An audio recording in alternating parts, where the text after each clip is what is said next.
Vamos entonces a compartir la palabra en esta mañana. El domingo pasado estuvimos mirando y dijimos varias cosas, ¿no?, respecto del tema. Terminamos el primer aspecto o bloque fundamental del tema, que era la teología de la evangelización, ¿sí? Y comenzamos a desarrollar el segundo aspecto o bloque fundamental del tema, que es la metodología de la evangelización. Empezamos a ver un método de evangelización basados en la práctica evangelizadora de Jesús. El número uno, tratar de identificar una necesidad sentida. Y en segundo lugar, tratar de encontrar un texto bíblico que aborde el tema.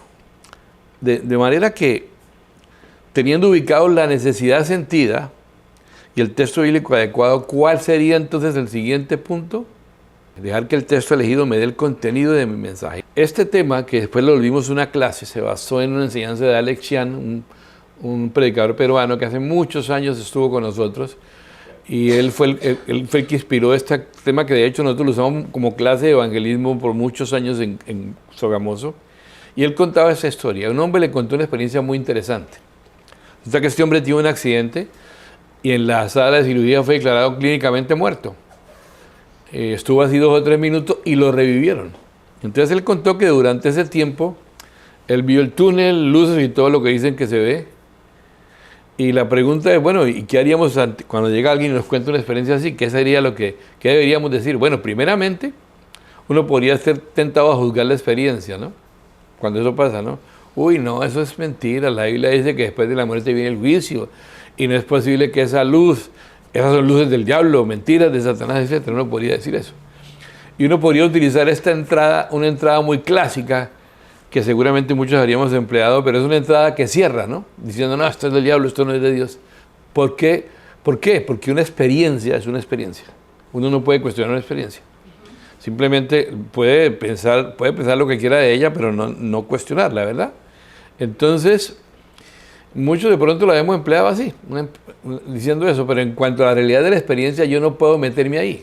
Yo no puedo juzgar su experiencia, yo no puedo cuestionarlo, meterme con eso. De repente, el problema es cómo él interpreta la experiencia. Ahí sí ahí sí podemos discutir en cuanto a la interpretación que esa persona haga de la experiencia. Si él me cuenta eso, pues yo creo que eso ocurrió, eso fue lo que él vio. Uno puede partir del hecho de que, bueno, supongamos que eso ocurrió, que viste y oíste y todo eso. ¿Qué pasa? Ya identifiqué aquí una necesidad sentida, una problemática que para él es muy importante, porque esa experiencia que él tuvo evidentemente definió o marcó su vida. Entonces ya tengo la necesidad, ya sé de qué hablarle, de qué tema me gustaría escuchar, le gustaría escuchar, y lo que segundo que haría yo es me pongo a pensar sobre alguien que haya muerto en la Biblia. Y bueno, tengo el ejemplo perfecto, Lázaro. Entonces le digo, ¿sabes una cosa? Hay un personaje en la Biblia que tuvo una experiencia similar a la tuya, que también murió y volvió a la vida como tú. Pero, siguiendo hablando con la persona, tú cuando dices que estuviste allá, ¿qué viste? O sea, ¿cuánto dices que estuviste muerto? ¿No? Y él dijo, no, 3 minutos. ¿Y qué fue lo que viste en esos 3 minutos? ¿No?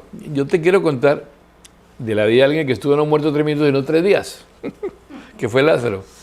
Imagínate, si tú viste todo eso en 3 minutos, te podrás imaginar lo que este hombre vio.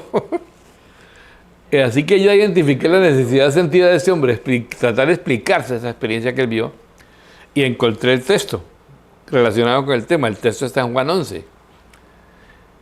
Y entonces Ale le dijo a esta persona, le dije, ¿quiere leerle la vida de la vida de él, de Lázaro? Y le leyó.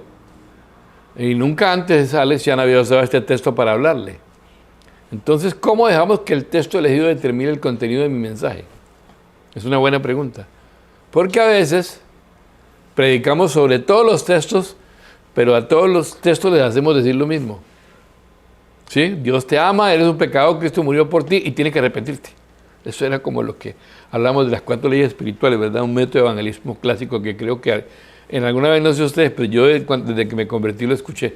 Entonces, no importa cuál sea el texto de la Biblia que uses, si lo trabajamos así, siempre le vas a decir lo mismo.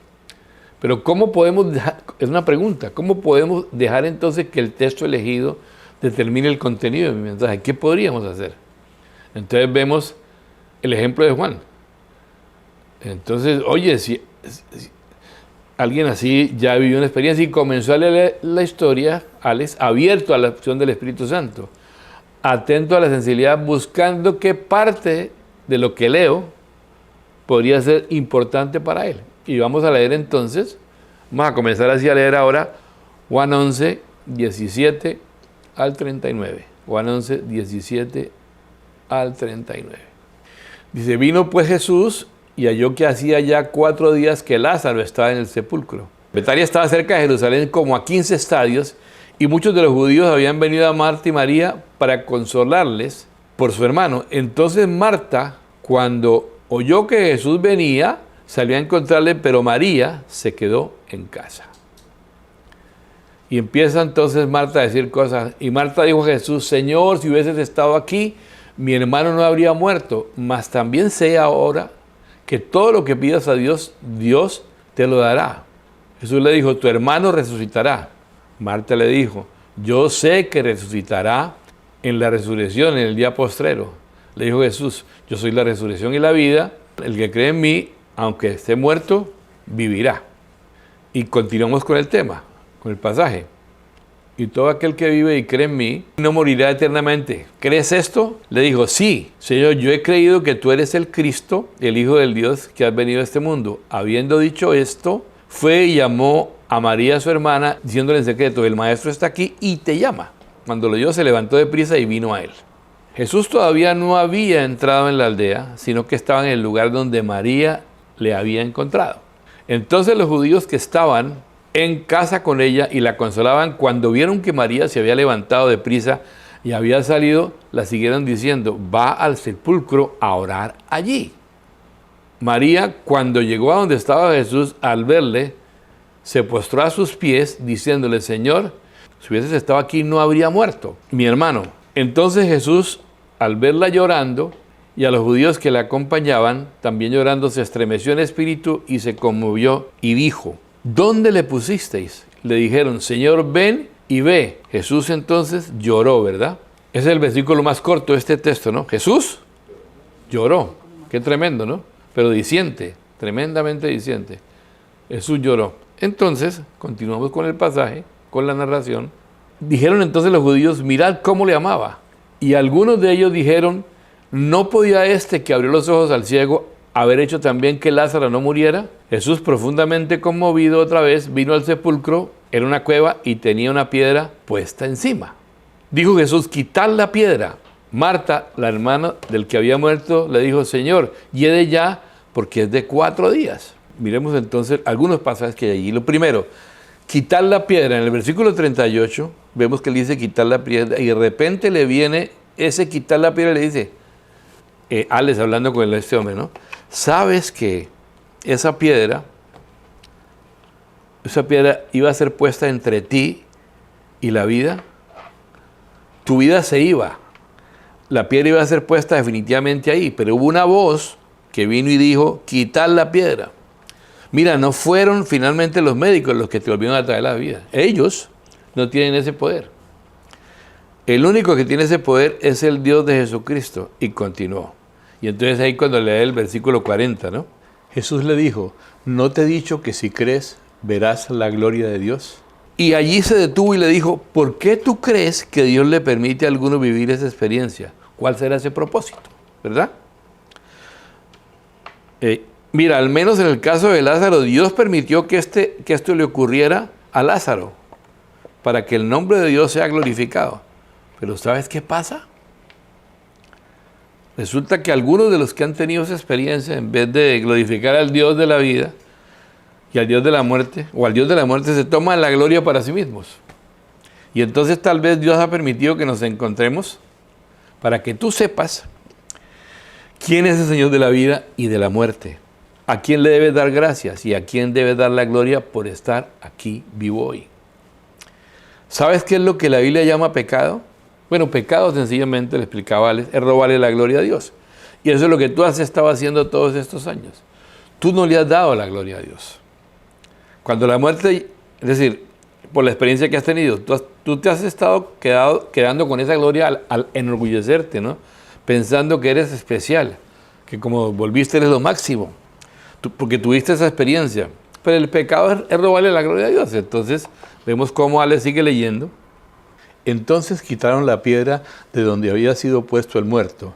Y Jesús, alzando los ojos a lo alto, dijo: Padre, gracias te doy por haberme oído. Yo sabía que siempre me oyes, pero lo dije por causa de la multitud que está alrededor, para que crean que tú me has enviado. Y habiendo dicho esto, clamó a gran voz: Lázaro, ven fuera.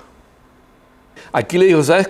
Cuando la muerte te atrapaba, Jesús te llamó como Lázaro y le dijo, ven fuera. A él también dijo, Jesús, ven fuera. Lázaro, ven fuera. O sea, lo que le dijo a Lázaro te lo dijo a ti, te llamó y él detuvo el proceso de la muerte. Lo mismo que hizo con Lázaro. De manera que lo que hizo contigo, lo hizo y te llamó otra vez a vida. Pero fíjate en algo, ¿no? Hay un detalle interesante aquí en el 44, ahora sí. Dice, y el que había muerto salió atada las manos y los pies con vendas y el rostro envuelto en un sudario. Jesús le dijo, desatarle y dejarle ir. ¿Sabes? No basta con volver a la vida, le dijo. Muchos han vuelto a la vida, como tú.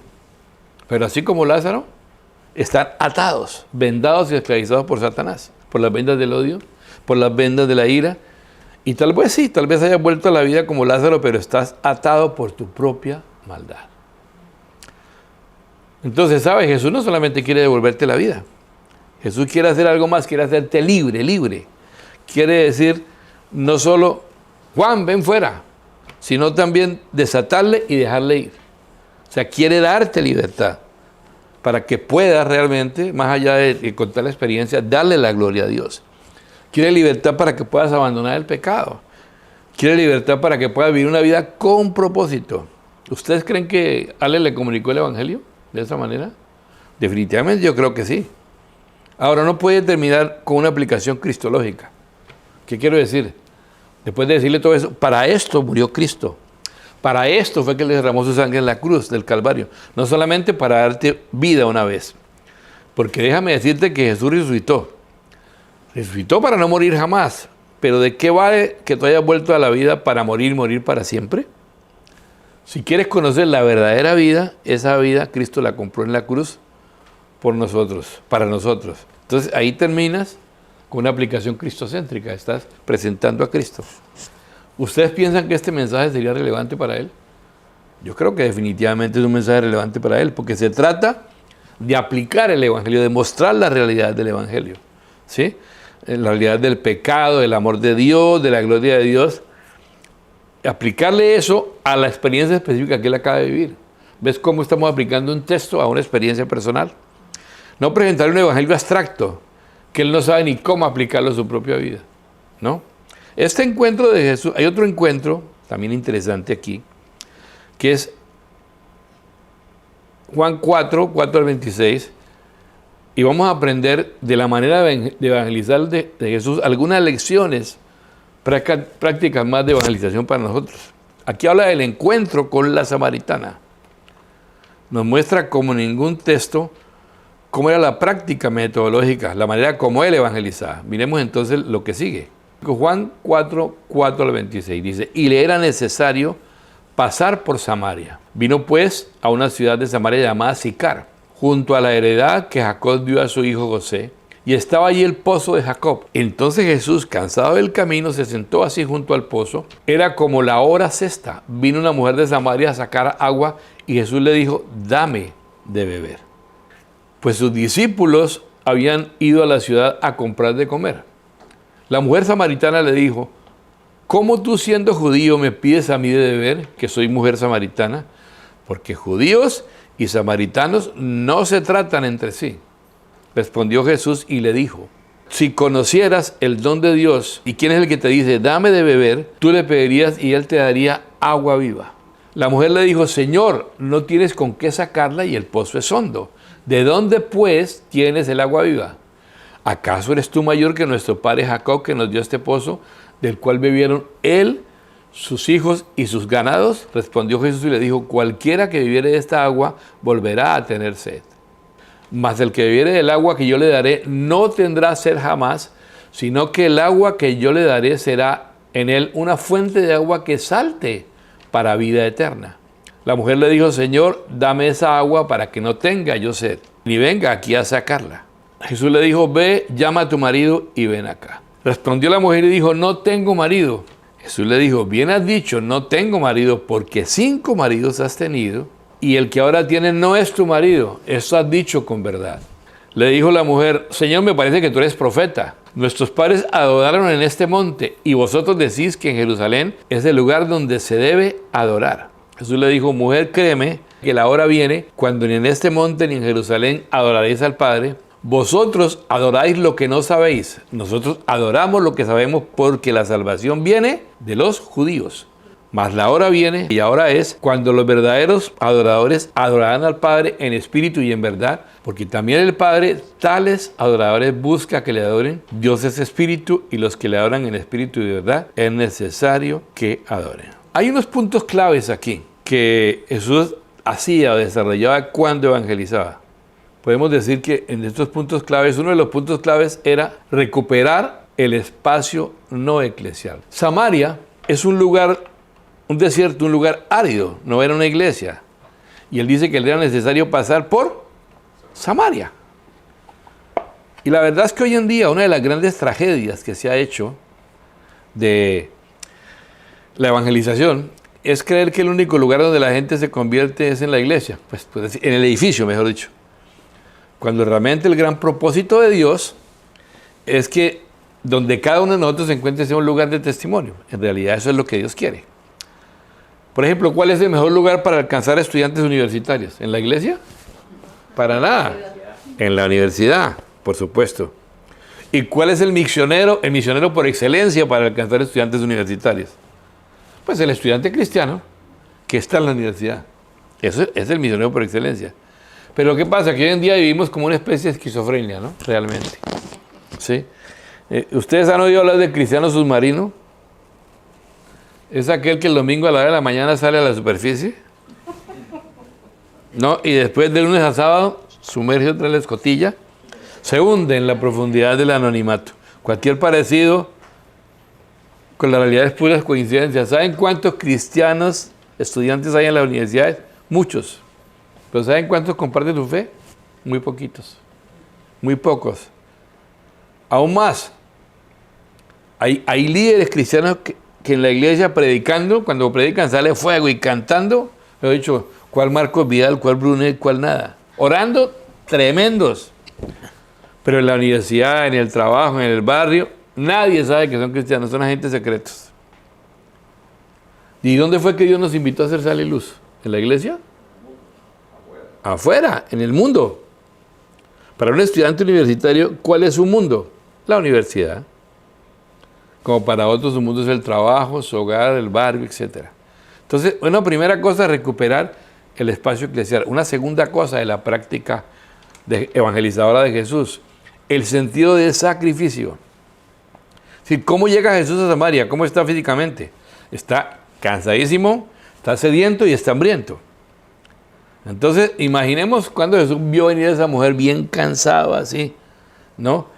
Y pues había caminado horas por el desierto con la boca seca, hambriento y sediento. ¿Y cuántos de nosotros estamos así cansados?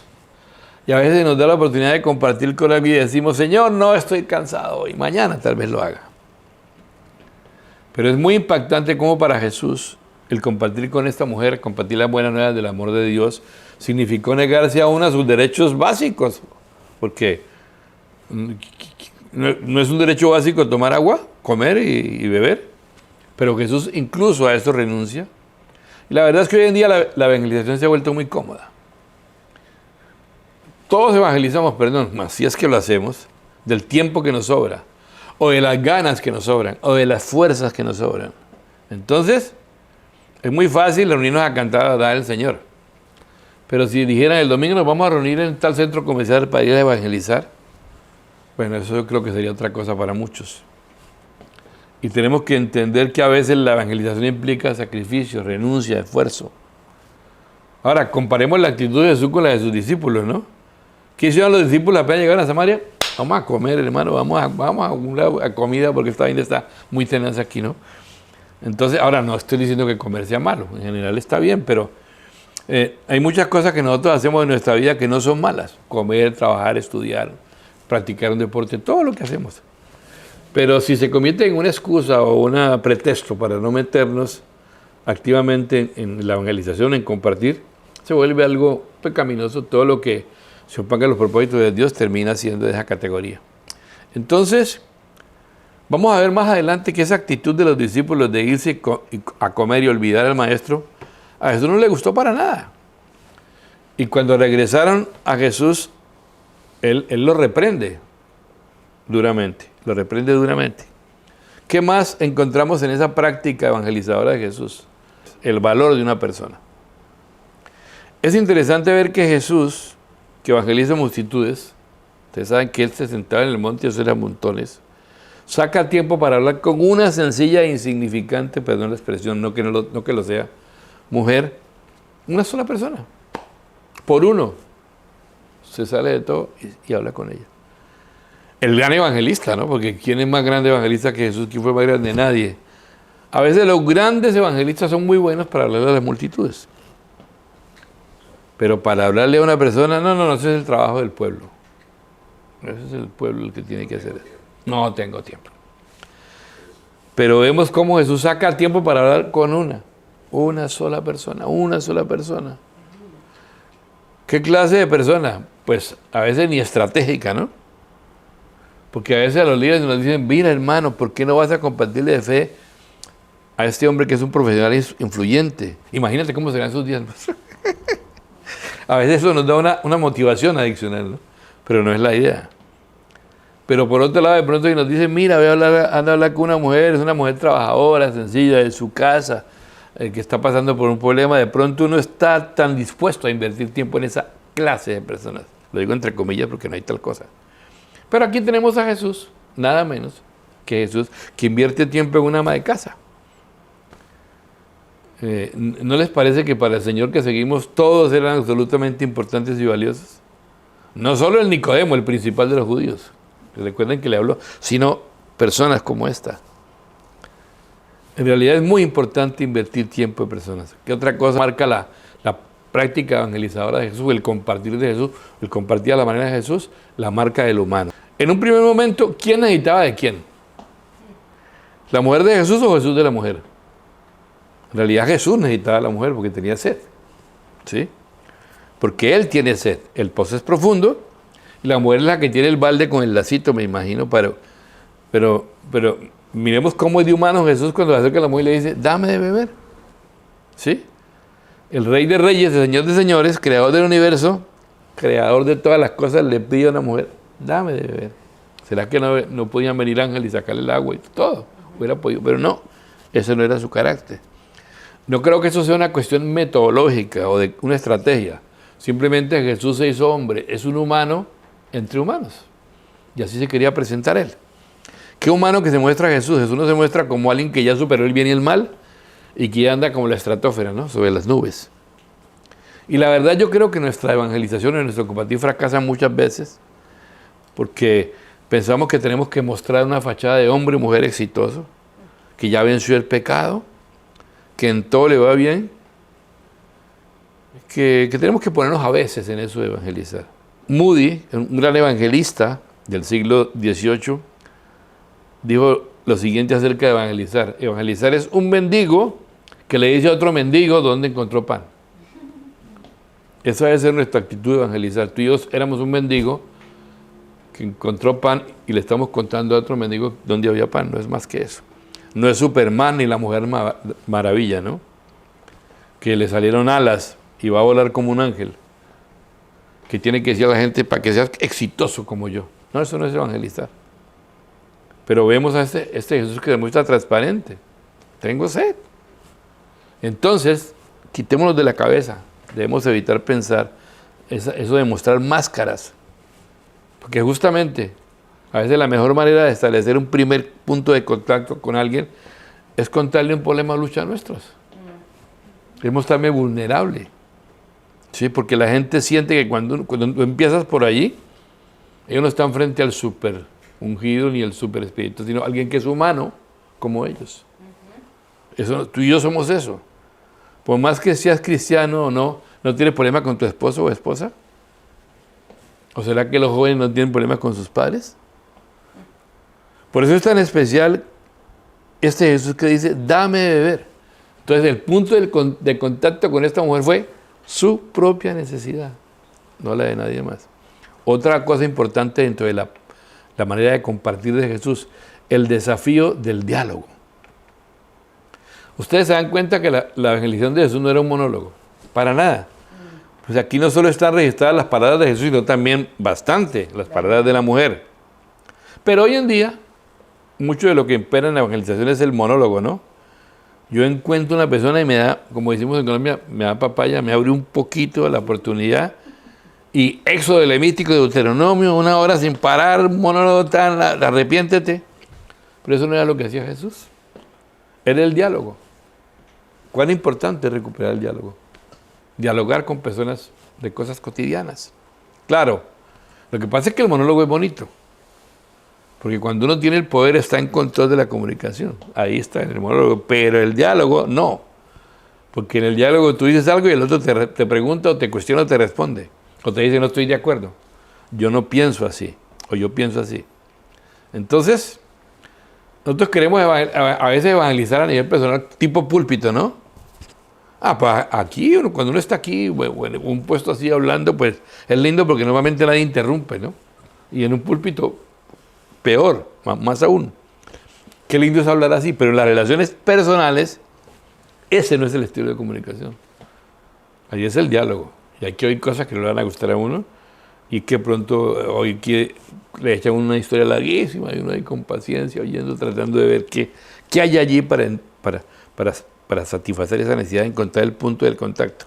Entonces, qué importante es aprender a preguntar, a dialogar, a escuchar al otro. A veces nosotros no crecemos porque no escuchamos.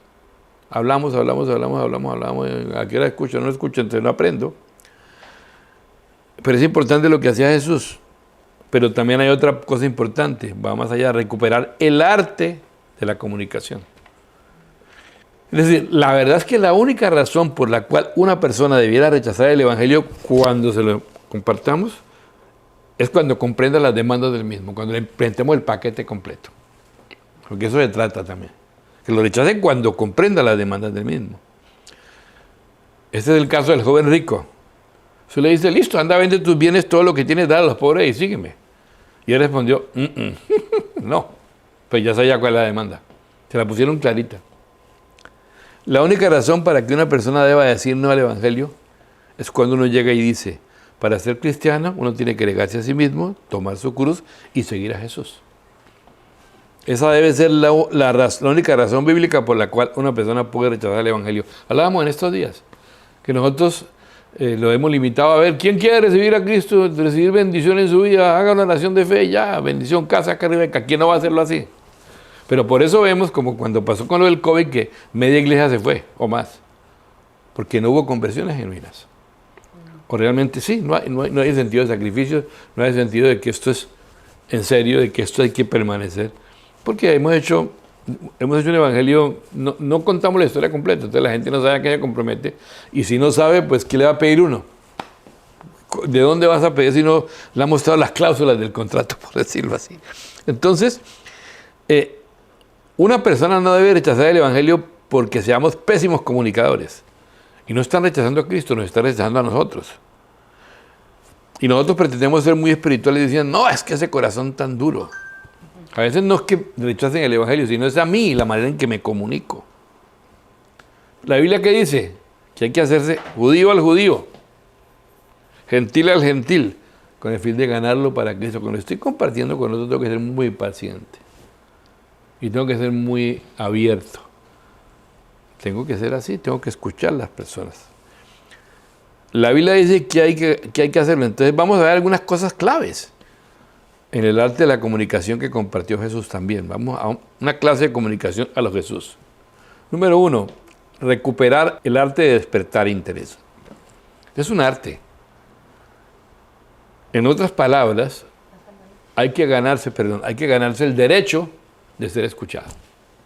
Tenemos que ganar el derecho de ser escuchados. Algunos creemos que porque tenemos la verdad, la gente está obligada a oírnos. Y no hay nada más falso. Y a veces la verdad nos importa más decir lo que tenemos que decir, que estar preocupados por si la gente que le estoy hablando me entendió o no.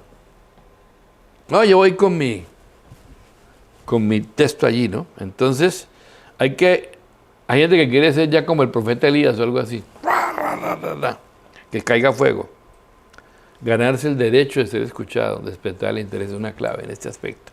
Por ejemplo, si uno el que esté en una universidad y se encuentra un estudiante, viene las preguntas, uno puede dialogar. Bueno, entrar a dialogar es fácil, uno siempre, cuando conoce a alguien, empieza con preguntas tontas. Bueno, ¿y cómo te llamas? Pues eso es lo más importante. ¿Y qué haces? Entonces alguno podría decir, bueno, yo toda la vida quise ser un médico, si fuera un muchacho, un estudiante. O tal vez te respondan, yo quería ser cirujano para ganar un montón de plata. Ese era mi sueño de toda la vida. Le puede decir, ¿y qué terminaste estudiando? No, estudié sociología. Oye, ¿por qué no estudiaste medicina? ¿Qué pasó? Entonces le digo, bueno, yo, si fuera un diálogo así, no, si fuera un estudiante que voy a estudiar medicina y el otro me dice, ¿pero por qué? ¿Por qué no seguiste con tu sueño? Es que tuve una experiencia, le digo, que yo no pensé que le pudiera ocurrir a un ser humano jamás. Una experiencia que cambió mis objetivos, mi manera de ver la vida, mis proyectos, mis sueños. Tuve una experiencia que revolucionó todo mi ser. ¿Qué creen que siga? Sí, ¿verdad? ¿Y qué te pasó? ¿Qué fue lo que te pasó? Él va a querer oírme, ella va a querer oírme. Entonces le digo, bien, mi amigo, ¿sabes qué pasó? Tuve un encuentro personal con Jesucristo. De pronto dice, ¿qué? Y listo, uno comienza a compartir. Pero hay que ganarse el derecho de ser escuchado, despertar ese interés con un diálogo. ¿Verdad? Este es otro punto clave. Hay que aprender el arte de hacer buenas preguntas.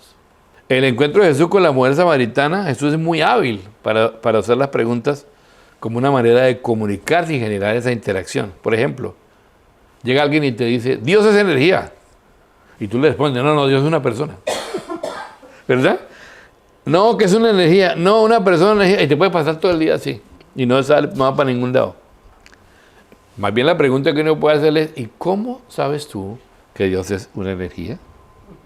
Y ya la conversación agarra para otro lado, ¿no? Porque ya es su punto de vista, mi punto de vista, y podemos dialogar y eventualmente llegar a un punto. Yo de las cosas que más le he aprendido al apóstol Marcela es eso. Cuando vayas a hablar con alguien o a confrontar a alguien, empieza haciendo preguntas. Deja que esa misma persona vaya dándose sus respuestas. Bueno, tú lo sabes porque tú trabajaste como fiscal, tú sabes lo que es eso. Entonces tú fuiste fiscal, entonces uno sabe eso. Este es otro punto clave. Aprender el arte de pasar de temas cotidianos a temas espirituales. Esto es un arte. ¿Sobre qué tema comienza la conversación de Jesús y la samaritana? Sobre un tema muy espiritual, ¿no? El agua del pozo. Pero miren la habilidad de Jesús de pasar de un tema tan cotidiano como el agua natural, y terminar hablando del agua viva. Tremendo. O sea, no es cuestión de empezar una conversación y agarrar a una persona y decirle, oye, quiero hablarte de Dios. Bueno, a algunos puede que le guste ese estilo. Pero tal vez otro te va a escuchar a las malas. Ay, este ya me volvió a hablar de lo mismo. No, es todo un arte, ¿no? Otro ejemplo de Alex Chan, este sí lo quiero tomar, dice lo siguiente. Él contaba, una vez llegué a un lugar y la gente estaba viendo un partido. Y la verdad fue que el partido fue bien violento. Pero tú no te puedes poner a evangelizar en medio de un partido, dice, porque la gente te lincha.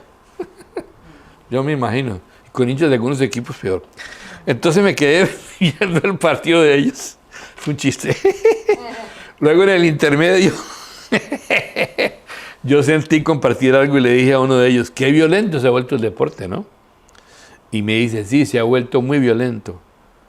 Entonces le pregunté, ¿por qué crees tú que el deporte se ha vuelto tan violento? O sea, no hay nada que le guste más a la persona que le pregunten su opinión. Eso es muy importante. No es que ahora todo es dinero, todo es interés. Ya el espíritu deportivo se ha perdido. De pronto puede. Entonces le digo, tú eres cristiano, ¿no? No, me dice. Y le digo, no te hagas, tú eres cristiano, tú eres evangélico. No, yo no. Tú has leído la Biblia, ¿no?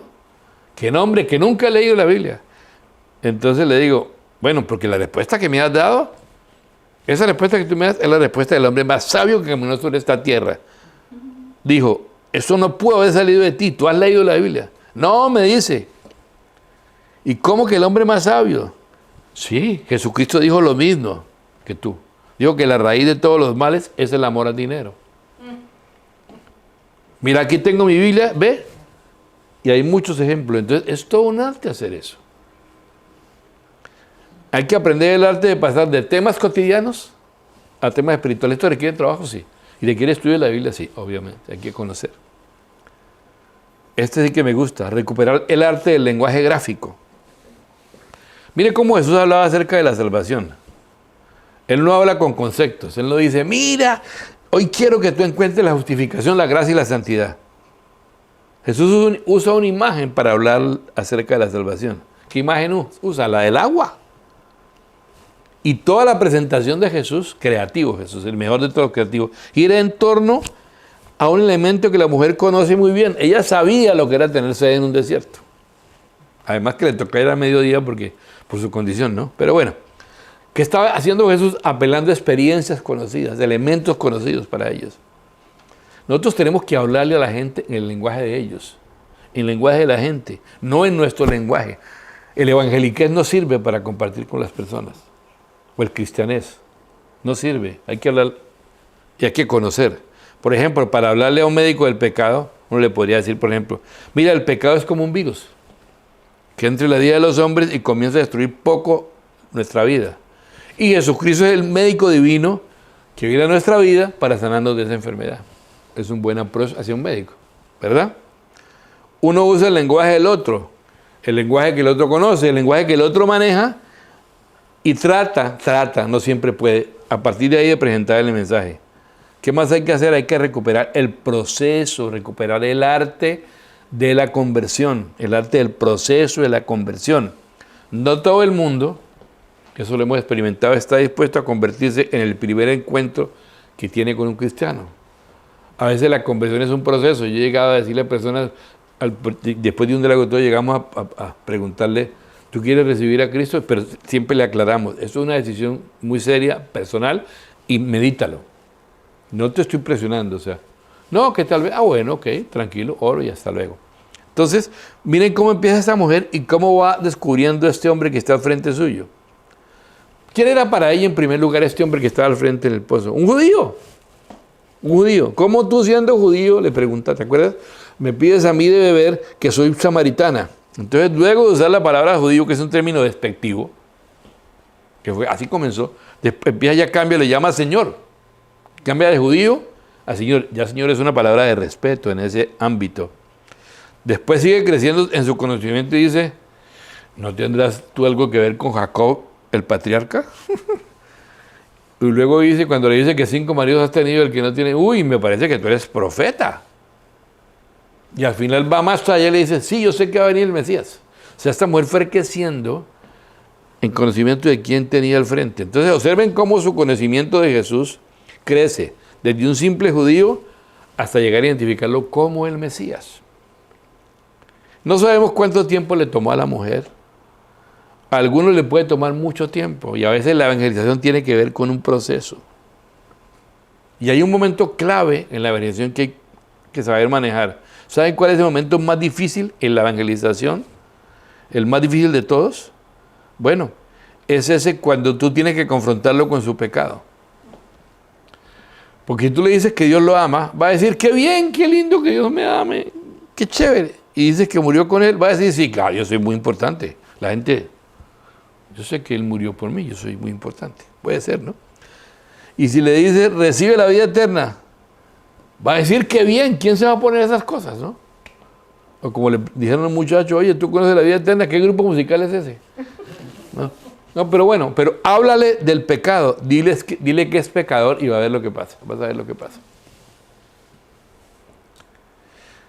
Y si no se le dice, estamos partiendo de una premisa falsa. Fíjense cuando Jesús agarra a la mujer y le dice, bueno, llama a tu marido. La confronta con su pecado. Claro, ya gana un terreno. Y ella le dice, no tengo marido. Y responde, si bien has dicho, porque 5 has tenido y el que ahora tienes tampoco es tu marido. La confronta con situación de pecado. Cuando reacciona la mujer, ¿cómo reacciona la mujer? ¿Lo reconoce? La mujer dice, sí, Señor, soy una mujer pecadora. No, la mujer da vueltas. La mujer le responde, Señor, me parece que eres profeta. Y ahí te va una. Mira, los judíos dicen que nosotros debemos adorar allá y los samaritanos por allá. ¿Dónde se debe adorar? O sea, la mujer le evadió la pregunta. ¿No te ha pasado algo así? ¿Qué tiene que ver eso con los maridos? ¿Qué está buscando esa persona? Salirse por la tangente. Y te da una vuelta. Es que usted, ¿no te ha pasado que comienza a compartir y cuando llega a ese punto, ¿cómo reacciona? Oye, pero no, tu Biblia no es como la mía. Además, usted no cree en el Papa, ¿no? Ustedes tampoco creen en la Virgen, ¿no? ¿No te ha pasado? La gente va a buscar la manera de evadirse, de zafarse. Ahora, cuando uno no tiene experiencia, pues la puerta que le abren se mete. Y entra en discusiones, ¿no? Y empieza la discusión con los santos, ¿no? Empieza con los santos, sigue con la Virgen, continúa con el Papa, 3 horas discutiendo, terminas molesto y le quieres tirar la Biblia en la cabeza. Si no fuera porque es cristiano, coge el cabezón. Pero miren a Jesús. La preocupación o la evasiva, ¿no? La evasiva de la mujer era, ¿en dónde se debe adorar? ¿Y qué hace Jesús? Le dice, mira mujer, ¿sabes qué? Lo importante no es dónde adorar, lo importante es cómo adorar. ¿De qué manera puedes adorar? Jesús le hubiera podido responder, tú con tus 5 maridos te puedes ir a Jerusalén o al otro lado, al fin del mundo, no hay problema, pero lo que nunca vas a poder hacer es adorar en espíritu y verdad. Porque toda tu vida es una vida de mentira y suciedad. Le hubiera podido decir así, pero no lo iba a hacer. Fue muy sutil. No se lo dice así directamente, pero se lo dice. ¿Cómo? Entonces lo relativiza, ¿no? Lo importante no es dónde. Lo importante es cómo, en qué condición. A veces tenemos que ser sutiles y hábiles. O sea, no podemos... respondió la pregunta que ella... Sí, pero fue sutil. No lo dijo de frente, pero una... No. Se lo dijo de otra manera, muy, muy interesante. Es hermoso cómo Jesús evangeliza. Nunca respondía como la gente esperaba. ¿Sí? En cambio, nosotros a veces somos muy predecibles y la gente sabe, ¿no? Por ejemplo, lo de los santos. ¿Tú crees que él o ella cuando le vas a compartir saben que tú eres cristiano? ¿No saben que tú no crees en los santos o en la Virgen? Y te preguntan porque son ignorantes, que no conocen. ¡No! ¿Sabe lo que vas a responder? No, los santos no, eso no. Entonces me sacó el problema. Se salió el problema que yo lo estaba confrontando con su pecado. Y te encasilló y te metió ahí. Y hasta ahí llegamos. Entonces, cuando uno le pregunta, oye Mario, ¿es que ustedes no creen en los santos? O Nora, o Carlos, ¿ustedes no creen en los santos? Uno va a decirles, ¿cómo que no creo en los santos? Mira, aquí tengo la Biblia de San Mateo, San Marcos, San Lucas, San Juan. Aquí están. Claro que creo. Que ustedes no creen en la Virgen. ¿Cómo no voy a creer en la Virgen? Entonces, ¿de dónde vino Jesús, pues? O sea, son maneras de responderles sin caer. No hay que responder a la gente porque la gente sabe. Pero a ustedes se les prohíbe fumar. Decirles, sí, se los prohíbe, ese pastor es terrible. No hay que responderle a la gente como la gente espera que respondamos. Jesús era impredecible. Se salía de este problema y después vuelve al tema central, ¿no? La samaritana dice, me parece que ha de venir el Mesías. Y entonces Jesús le dice, yo soy el que habla contigo. Y ese es el fundamento de toda la evangelización. Llegar a decir quién es Él. ¿Y cómo llegues ahí? Hay miles de maneras. Pero la verdadera evangelización siempre termina confrontando a la persona con Jesús. Yo soy el que habla contigo. Estamos hablando no con un profetica más, no con uno más, no, el Hijo de Dios. Que en verdad algunas de las cosas que habíamos aprendido, de verdad, acerca de esa práctica de cómo Él comunicaba el Evangelio, de cómo ir rompiendo los prejuicios, rompiendo las barreras, nos permita llegar al punto en el cual realmente podemos poner a las personas directamente frente a Jesús, con Él. Ahora, ¿por qué Jesús no hizo eso desde el principio? ¿Por qué no cuando vio a la mujer caminando le dijo, ven acá, yo soy el Mesías? Lo pudo haber dicho claro. Pero ¿quién no lo hizo? ¿Por qué no lo hizo? La persona no estaba lista. Una de las cosas que nunca debemos hacer es hacer una invitación a alguien a recibir a Cristo si no estamos seguros de que está preparada. Y preparada no significa que está dispuesta a decir sí. Hay gente que dice sí por pena, por presión, o por sacárselo uno encima. No, preparada. Preparada significa que le dimos todos los elementos y el conocimiento necesario para que tome una decisión, pero con conocimiento de causa, como dicen por ahí. La decisión puede ser sí o puede ser no, pero tú cumpliste con poner el paquete de frente. Ahora, el que diga sí, si entiende todo eso, hay una gran posibilidad de que sea un buen discípulo de Cristo. Muy alta posibilidad. De lo contrario, no. Antes de que yo esté seguro que la persona tiene los elementos para tomar una decisión, no debo hacerlo. Porque aunque Dios sea misericordioso, soberano y grande, eso más bien desgasta, ¿no?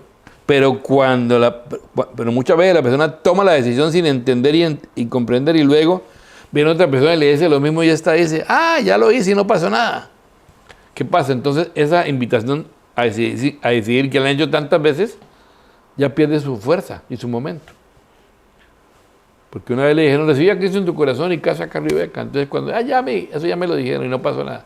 Porque no le dijeron todo el paquete. Entonces es importante eso, y con eso termino, que Dios nos ayude a todos a llegar a este momento, que es el momento más lindo de la evangelización. Sé que llegar a veces es duro. A veces hay que vencer muchos obstáculos, muchos prejuicios, muchos temores en nosotros, muchos obstáculos, muchos prejuicios, muchas preguntas, cuestionamientos. Pero el momento más lindo es cuando podemos presentar a alguien y confrontarlo directamente con Jesús.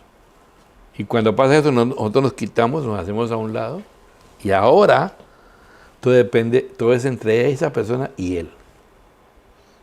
Todo es entre esa persona y Él. ¿De cuál será su respuesta al Jesús que nosotros le hemos presentado, no a nosotros?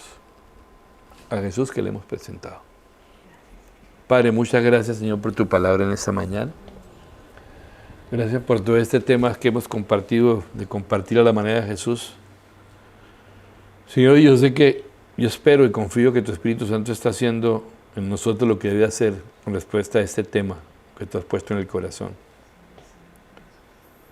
Y te pedimos, Señor, que nuestra sensibilidad se despierte, nuestro corazón se despierte, nuestra actitud se despierte, y que tú seas poniéndonos personas en nuestras vidas, o que abra nuestros ojos para ver las personas que hemos tenido allí, y que podamos empezar a ser sal y luz, como tu palabra dice, y realmente podamos compartir eso que ha sido tan precioso para nosotros y valioso, y que hemos disfrutado con otros que lo necesitan.